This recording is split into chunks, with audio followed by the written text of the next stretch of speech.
Hello बच्चों, welcome to your channel derivatives and I am your mentor the science man.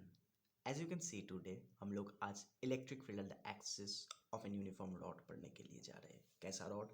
Uniform rod. कहाँ पे? उसका axis पे। पहले तो एक रॉड ड्रॉ कर लेते हैं। देखिए, ये एक यूनिफॉर्म रॉड है जिसका चार्ज लेते हैं plus Q. Let's take plus Q.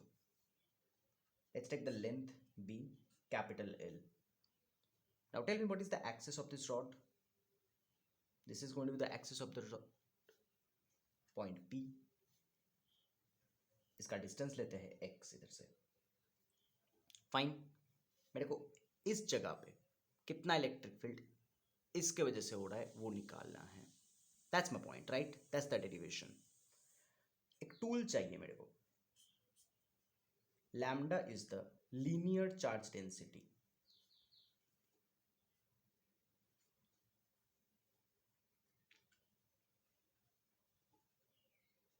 Tell me one thing, what do you mean by linear charge density?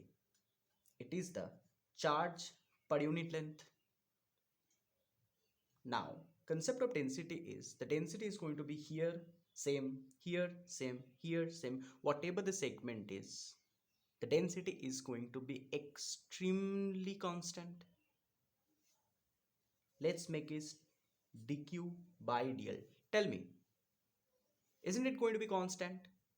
Obviously. So lambda is going to be equal to dq by dl. इस point से हम लोग derive कर लिए dq का value length के respect में lambda dl आया। क्या करेंगे? कंसेप्ट क्या है? एक छोटा सा सेगमेंट लेना है। Let's cut a small segment dl। इस dl सेगमेंट का चार्ज कितना है? Having charge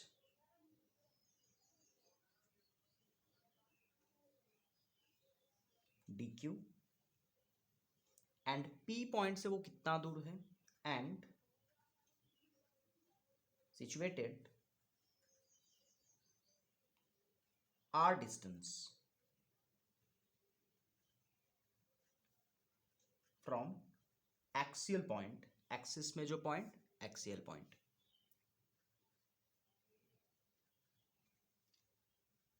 p clear?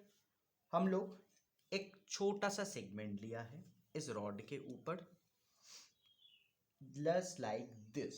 एक छोटा सा सेगमेंट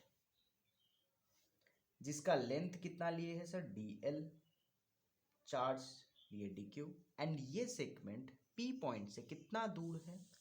r डिस्टेंस दूर है। छोटा सा सेगमेंट के लिए अगर हम लोग छोटा सा इलेक्ट्रिक फील्ड निकालना चाहते हैं sir, dE is going to be nothing but k charge by distance का स्क्वायर, ये होगा। टेल मी, छोटा सा इलेक्ट्रिक फील्ड अगर आपको मिल गया, how we can find the net electric field? Integrate करना होगा इसको। Therefore E at P is going to be integration of dE. The value of integration is dE k dq divided by r square. Now tell me, dq का value भी क्या लिए थे? lambda dl. Integration of k lambda dl by r square. Fine. Okay.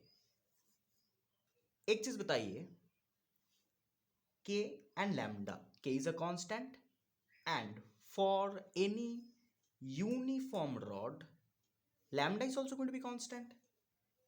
k lambda आया बाहर, integration of dl by R square, ये भी distance, ये भी distance. Fine, but my question is limit कहाँ से कहाँ तक होगा? तो लिमिट देना पड़ेगा ना, कहाँ से कहाँ लिमिट होगा। देखिए, पहले तो इधर से इधर का पूरा निकालेंगे, पूरा रॉड का निकालेंगे। रॉड का लेंथ कितना? l। उसके बाद इतना दूर तक निकालना है, l plus x. Clear I think? चलो, integration of 1/r² dx, integration of r⁻² dx, ये कर सकते हैं। r² को ऐसे भी लिख सकते हैं हम लोग, that is r⁻² + 1 divided by -2 + 1, x⁻n+1 divided by n+1। Value कितना आया? नीचे आया देखो -1, ऊपर भी आया -1, माइनस सामने आया। r⁻1 का मतलब क्या होता है? 1/r। तो integration of this thing is coming -1/r। के लैम्डा लिखते हैं, थर्ड ब्रैकेट के अंदर -1/r लिखेंगे, L से L+x तक। कंसेप्ट सर इतना दूर तक था, इसके बाद तो कैलकुलेशन है, बेसिक कैलकुलेशन। के lambda -1/r upper limit minus अब लोअर लिमिट, क्लियर? के lambda LCM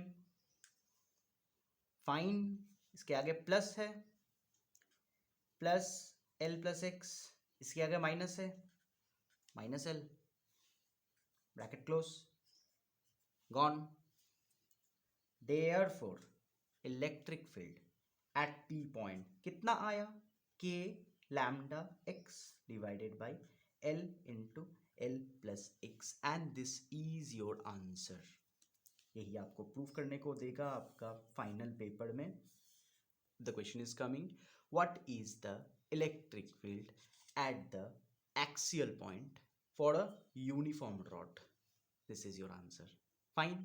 So please do subscribe my channel for this kind of videos. Thank you.